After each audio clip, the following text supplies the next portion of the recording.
আসসালামু আলাইকুম। জি আমি কিছু খাবো না, কারণ আমার কাছে খেজুর আছে, আমি খেজুর খাবো। বিসমিল্লাহির রহমানির রহিম। বাংলাদেশের ব্যাটসম্যানরা এত ভালো ভালো খাওয়ান খেয়ে কিছু পারে না, আর হিউজ সামান্য খেজুর খেয়ে কি করবো?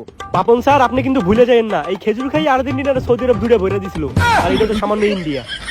কথা ঠিকই কইছে, কারণ খেজুরের অনেক গুণী। খেজুর খেয়ে সৌদি আরব কিন্তু আর্জেন্টিনার বিশ্বকাপের প্রথম ম্যাচে কুবায়া দিছিল।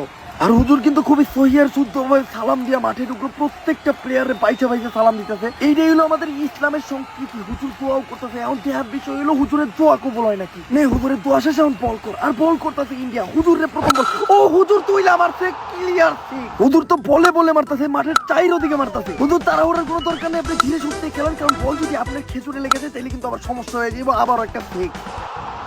হুজুর তো খেজুর খেয়ে পুরা কুবায় লাইতাছে। হুজুর কুবান, খেজুরের শক্তি বিশাল। আজকের থেকে সব খাওয়ান পাত। বাংলাদেশের প্রত্যেকটা প্লেয়ারের 3 বেলা খালি খেজুরই খাওয়াবো। বাবন স্যার 3 বেলা খেজুর খাওয়াইলে খেলা শক্তি বাদ দিয়ে অন্য শক্তি পাইরা দেবো, পরে আবার ভেজালে পড়বেন। প্রত্যেক জনে ধরে ধরে বিয়া করানো লাগবে। আর এদিকে হুজুরও খেজুর খেয়ে রেডি হয়ে গেছে, আমরা মনে হয় ভালো কিছু দেখবো। ও সুন্দর শট। আর এদিকে হুজুরের হয়ে গেল হাফ সেঞ্চুরি। আর আমরা যে ভাবতাম হুজুররা নামাজ রোজা করা ছাড়া আর কিছুই করতে পারে না, এটা পুরোপুরি ভুল। আজকের ম্যাচের মাধ্যমে এটা প্রমাণ হয়ে গেল। আর ওভারের শেষ বল ইন্ডিয়ার, এইবার ধামাকা কিছু হইব। হুজুর উঠায় আমরা, কিন্তু হুজুর কি দেখতেছে? হুজুর কিছু একটা দেখতেছে। হুজুর ব্যাট ফালাই দিলে, হুজুর চলে যেতে স্ট্যাম্প বল। আয় আয় হুজুর কই যান? হুজুর কই যান আপনি?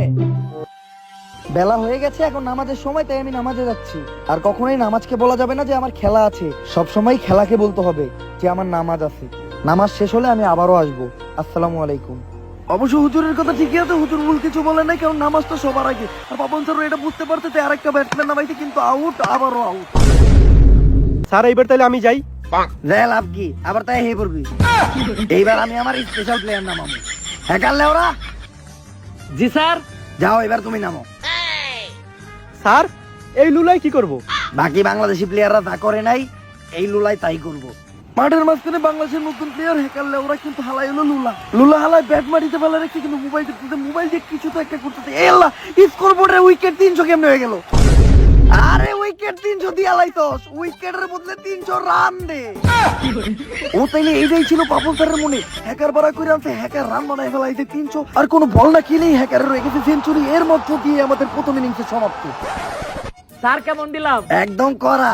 বাংলাদেশের প্রত্যেকটা প্লেয়ারের ক্রিকেট খেলা বাদ দিয়ে তোর মতো হ্যাকিং শিখা উচিত। স্যার 600 রানই দিতাম, কিন্তু বাংলাদেশ যে 600 রান করছে এটা কেউ বিশ্বাস করবো না, তাই 300 দিলাম। কথা ঠিকই কইছে, 150 পার করতে পারে না, 600 কেমনে করবো?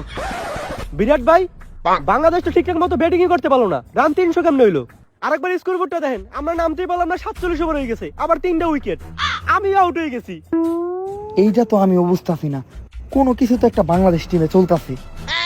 ভাই আমার কাছে একটা খবর আছে, বাংলাদেশ টিমে একটা প্লেয়ার আছে হ্যাকার লেওরা, ওই বারবার হ্যাক করে বাংলাদেশের স্কোরবোর্ড চেঞ্জ করে দিতেছে। ওর লগে একটা মিটিং হিট করতে হইব। আকাশে দেখা যায় সান, হ্যাকার লেওরারে ধইরান। এইবার বাংলাদেশ ব্যাটিং খুবই জঘন্য করছে, তাই বোলিংটা অন্তত তোকে ভালো করতে হইব। আমি নিজে তো করে শিখামু বোলিং কিভাবে করতে হয়। যেমন কি বোলিংও আপনার কাছ থেকে শিখতে হইব। আমার কাছে শিখবি না তো কার কাছ থেকে শিখবি? টানা 12 বছরেরও বেশি সময় ধরে আমি বিসিবির চেয়ারম্যান আছি, আর তোরা পিছে যাইয়া 12 সেকেন্ডও টিকতে পারস না। আপনার কাছ থেকে শিখতে হইব। আয় বোলিং করা হইলে একটা আর্ট, কিভাবে বোলিং করতে হইব তোরা আমি শিখাইতেছি। আসলে বল করার সময় প্রত্যেকটা বলারই একটা কমন ভুল করে, ওরা স্টাম্পে বল মারে। কখনোই বল স্টাম্পে মারা দেব না, বল মারতে হইব স্টাম্পের ফাঁকায়। বুঝতে পারছস? যা বল কর। আমার একটা ইম্পর্টেন্ট কল আইছে, আমি একটু কথা কয়ে নিই। হ্যালো, যদি বিশ্বকাপে না জিততে পারি তাহলে মাথা ঘুরবো বন বন, নাম কিন্তু আমার পাপ।